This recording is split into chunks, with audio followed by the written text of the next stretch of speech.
الشيطان الرجيم. بسم الله الرحمن الرحيم.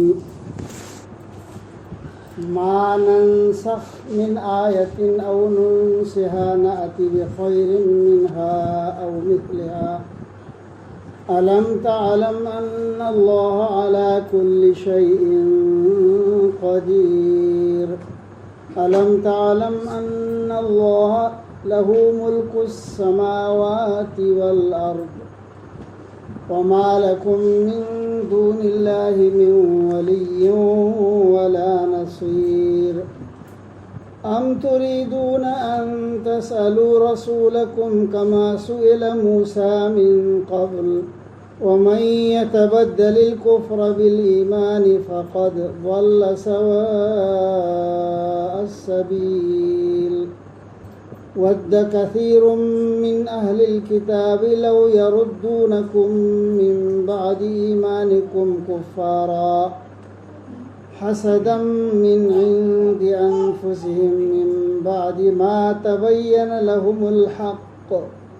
فاعفوا واصفحوا حتى يأتي الله بأمره إن الله على كل شيء قدير. وأقيموا الصلاة وآتوا الزكاة وما تقدموا لأنفسكم من خير تجدوه عند الله إن الله بما تعملون بصير. وقالوا لن يدخل الجنة إلا من كان هودا أو نصارى تلك أمانيهم قل هاتوا برهانكم إن كنتم صادقين. بلى من أسلم وجهه لله وهو محسن فله أجره عند ربه ولا خوف عليهم ولا هم يحزنون. وقالت اليهود ليست النصارى على شيء وقالت النصارى ليست اليهود على شيء وهم يتلون الكتاب كذلك قال الذين لا يعلمون مثل قولهم فالله يحكم بينهم يوم القيامة فيما كانوا فيه يختلفون. صدق الله العظيم.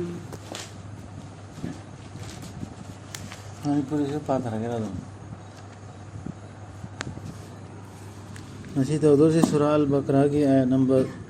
106 106. Rabbi shrah li sadri wa yassir li amri wahlul 'uqdatam min lisani yafqahu qawli. Rabbi zidni ilma.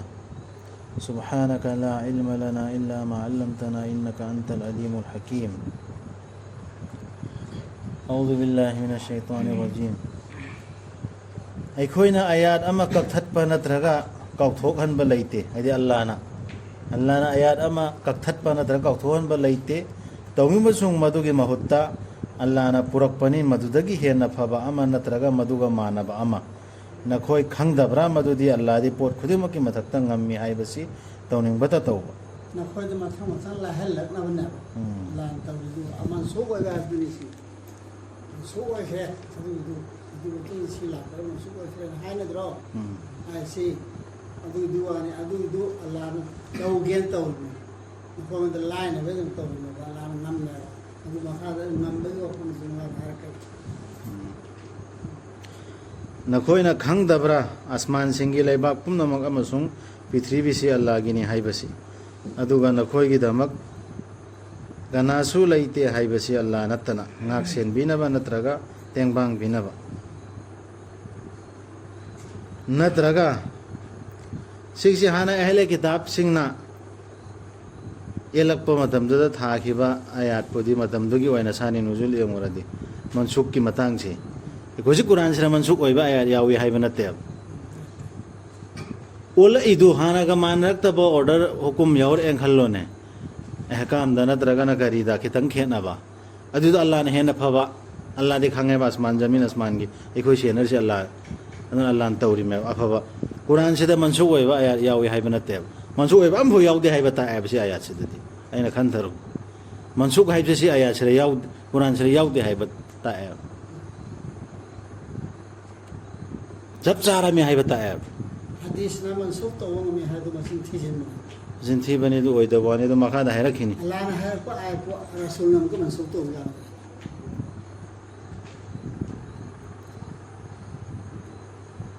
natraga nakhoina nakhoige rasulda hange ninglibra musada amamang da hangkhiba gumtu se hadis somda aikoi wakhan thajin bai are amka aikoi na hadis da koidi thina hang naidna sigi aya sibu mansu oi ru oi da bram tang aikon he nei na kisiana musa alayhi salam da koi koi hang gibdu aduna hena lujil handna tawdagwa mana gibdu order du angthok tagwa mana gibdu adu maina na hoi rasul dan hangen ningi braba aya to kakhat aba mansur ta mansuk ta annaba aduga kanagum mana sinna do laba thaja babu thaja dabaga ma soidana ma haido khrabani lambi du gi achum badu dagi aduna pura se aya ne nhum sir munna khan thade mansuk haib se quran sira yaudi adre aigumba hadis ama phona sahi hadis oirasu se aigi modni sira fatwa ne lor no aigi modni hadis ti Quran ki ayat se kakpa ya ba am ho dunia sar laiti lei heida buana ba musalman am gi wai ade koi na hana dor me si pangkak tak pine ba jana be lokhat pasana dam khoi du ondo poi mong lairik phangkhra singe manung dagi ayam bana kanna ningjai ba khoi na nakhoi bu thaja da barom da halak pa ngam labadi haina se ale kitab sing no honarim ekhoi na jaliba je hele kitab no honar kador mi laik phangba kangbu nakhoi na thaja ba oi khraba gi matungda nakhoi se oi bone iman da jab chana Quran sera jungdana Allah ki order sing jira haibe indana iman purak da lairi se hele kitab ke marak ta ine kangbu omna ne thaja da borom da pura asai ma khoi gi mong question tau jillaga makhoi masa ke manung da gi kalak padagi tu khangdi khangmai ai du aina haibu si khangdi khangai ba kalak padagi malum hai kare nan badana kalak padagi makhoi da achum badu phong phong laba matungda hakna sini batil na sine se khanga ba khanga matungda phawba aduna ngak pi yu amasung usin nabirunu sudang takhan aron yen aron ob ngak pi khro hele kita masen gini sai si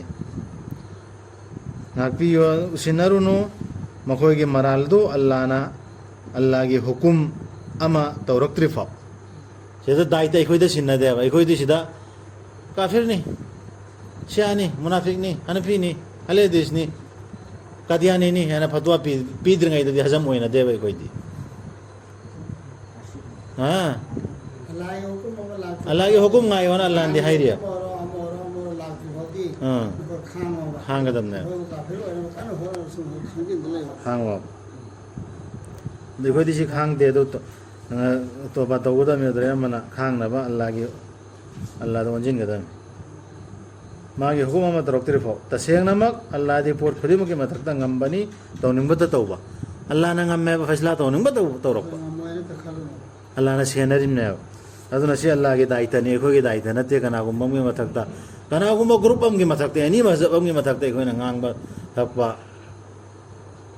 ama mase khoi daitha nate namaz pukhalu amasung zakat piyu nakhoina nasagi damak mangjauna na thakhiba afaba khuding nakhoina madubu phangani Allah ge manakta tasengamak Allah di nakhoina tawridu ubani ekhoina tawriba amal pumbase Allah na loina khangimi urimi Allah na daita oibada kafi oigadan ne ba mu'minam gidi ekhoi da kana umna nganga asu ekhoi na amal afaba tawrasu phataba tawrasu sigi daita pugodo rise Allah na senari ab Allah na mana pi dor me phataba isu afaba isu aw thum taw na bai darkar leite makhoi na hai kana amata jannat changloi yahudi na traga nasrani oidana di se khoi choi dro siana hai ash sunni singchi yadrami ekhoi ni jana chakadorsi ele dis na hai loire mazhab mari si loina karini ekoi ni chakador si hanafi na hai ekoi ni safi na hai ekoi ni na zamana na du hanat yahudi sai su hai khra zamana ni misi makoi na hai kana amada janat chalo yahudi na tana natraga yahudi natraga nasrani oidana di punna pullaga mohon haite putawan na ba on to ana hai mi yahudi na ba yahudi ogida me adu tak qiyamate hingada nasrani na ba nasrani oyo kristan olu adu matung da hoy sida aran khum phangada mi sigi se allah na ikoi da khangal le se yahudi na su nasrani su animak na hayaba sigi mahzab ani se manung da am da yaudar di rasul gi manak ta changi bising se Allah ke hukum element sel ibsing siar hoyeba mazhab am paidar di sine ba hairi sim hoina iko sira su haina idna imam mari manga sine manung da am paidar di yaroi mangane na adu sigi si nasrani na su hai iko nasrani marakta yaurak tar di yaroi mako ini mang na hairi mi nasrani natraga yahudi oidar di yaroi lamjing phangoi hai gum bana madudi sumna gi makoina oihanjaning ba apam baduni sakala ba am disa lo phangsa ta sakano phangsa sakano am oyo am pai ho safi ho era oro hanafi ho oro adu samana drasi tamana ri adu til ka mani humsim hoi wakhal ne madudi sumna gi makoina oihanjaning ba apam baduni hayo puthораgu madugi na khoi ge dalil na khoi na chum mangang ba sing oiradi si dalil puthoro na khoi chum am haina khare haina re han dai su ngasi photo dalil puthoktri ele kitab sing ge manung dagi kanam mon kalima da yaud hoi madugi ona bada kana gumbana luk thajaraba any group ki midagi hoi madugi ona bada adu haibe haina be ona bada kana gumbana luk thajaraba mamai du allah da adu ga mana afa bathabak tawjaba ama oiraba adu oirabadi magi damak leire madugi mana magi rab ki manakta magi parti lo oi manthani mammi thosi maming thoni mu thon janu nasrani yahudi oiro safi oiro hanafi oiro ele disor oning bo tholo adugi mahutta haina dui mahutta aikoi oidar di group am paider di an haibe ne bai mahutta ne mana allah do onjin jara ba luk thajara ba aduga afa batha buksu tawra ba amale salihat allah na haiba order ko illa ba adu dia adu idi mage mana soidre mage rab ki manakta kiningai leira roi makoida amadi makoida waningai su lei oira roi yahudi sing na hai nasrani sing di kari gumba achumba amata da lepanatte si hanafi da safi da su hai safi na hanafi da su hai ele dis na hom tara tara lan bhok hen da punna da hai adi hanafi lan hen da nasrani sing di kari gumba achumba amata da lepanatte aduga bhok chaina musala mari to ko isi musala imam mari musala mari sumaina adum na nasrani sing na su hai yahudi sing di kari gumba achumba amata da lepanatte moisha lam khaina rameba makoina lairik tu para basu eko jo quran para ga ni haina ri sing si quran si pari me ba allah kitab ni yaro yan asum na hai khangjadaba makhoi duna su musyrik sing duna su kain ta khang da musyrik moi jwa ba masi angau parti ni moi si yadra men adu zamana allah na zamana la isi kain ta khang da gangu ju hai ba su men makhoi ge wahi sing dunga manana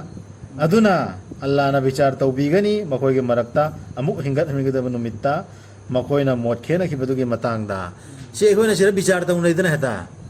mifam phamna dana se bichar su ga su tawbiro no salam toro le thoro yadragana natragana apabong da tinnaro bichar di allah da sin nabiro ekhoi di sira bichar taw na pa me khodang takan ara sa to ko tam ja amatan su handor me ba mandor ekhoi di sira dunia sira ne bichar pam na ri si ekhoi to ram misi bawa do allah don sin gada me ekhoi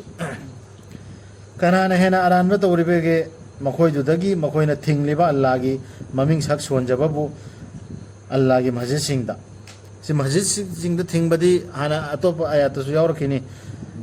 si adum yaw bani ayat ani hum thiang na khrai baitullah da sami aro tawakal mi aro hasab allah pi aro thingudu adu wari ne adu matam allah gi yim ne gi hasi adu ne ba adu do ꯍꯧꯖꯤꯛꯇꯗꯤ ꯃꯁꯖꯤꯠꯇ ꯍꯥꯏꯕ ꯇꯥꯔꯦ. ꯍꯧꯖꯤꯛꯁꯨ ꯊꯤꯡꯅꯔꯤꯗꯅ ꯊꯦꯡꯅꯩ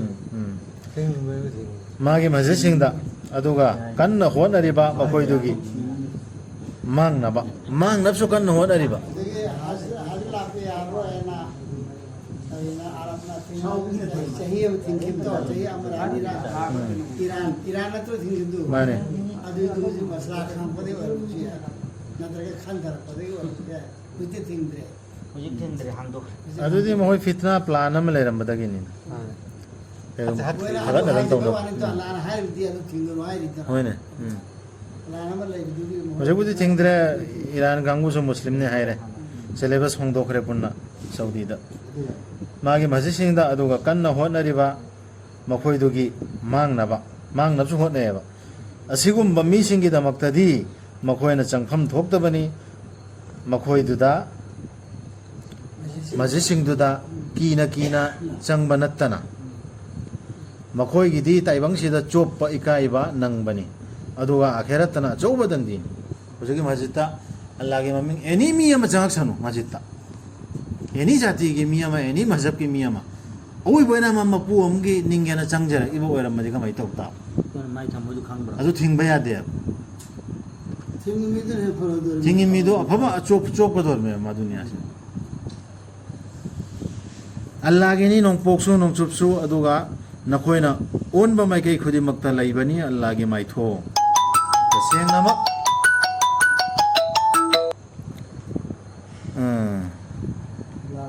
tasiang Allah di pum na magpu pum koy hek koisan bani khang bani nong pok nong chup mai gai khode mag Allah gi ne pum na mag Allah na senarin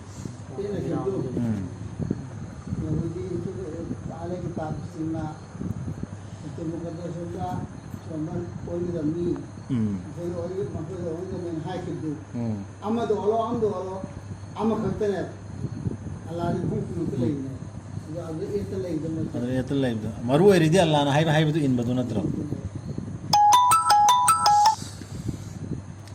makoy na hai Allah na law khre tham khre machani pa ama matik mangal ni Allah gi nat yahudi sing isai sing na haidna matik mangal ni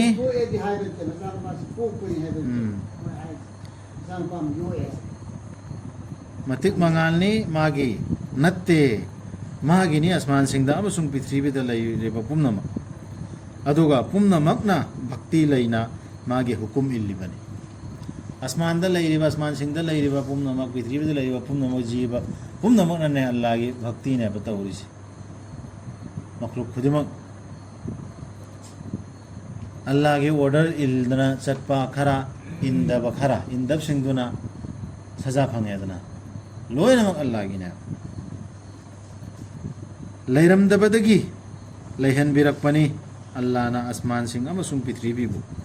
aduga Allah na wafam amagi athang tawbiba matamda maduda Allah na oiro khakta haibani aduga madu hekta oibani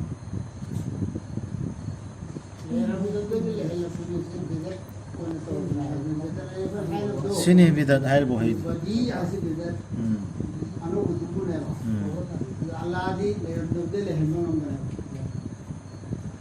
anauba puthokpa oiro amo oiro loina Allah gi ne